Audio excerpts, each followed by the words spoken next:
त्या सुशील कुमार शिंदेच्या 2004-05 मधल्या गव्हर्नमेंट रिझोल्युशनने केली. प्रणितीताई शिंदे, तुमच्या बापानं ओबीसीच्या आरक्षणाच्या नरडीचा घोट घेतला. त्यांच्याच पावलावर पाऊल ठेवून तुम्ही मनोज जरांगे सारख्या जातीवादी माणसाला तुम्ही भेट द्यायला गेलात.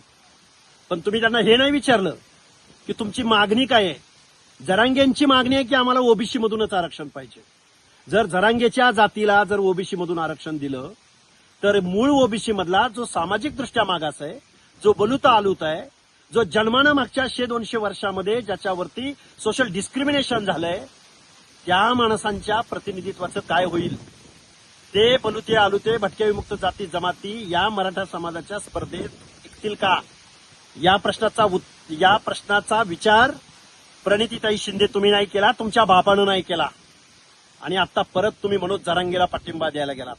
निषेध व्यक्त करतोय तुमच्या या कृत्याचा.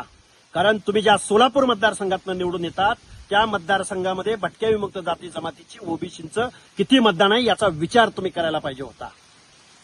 ओबीसी मरो आणि आमचं राजकारण जगो या न्यायानं जर तुम्ही वागणार असाल तर तुमचा करेक्ट कार्यक्रम सोलापूर लोकसभा मतदारसंघामध्ये करण्यात येईल.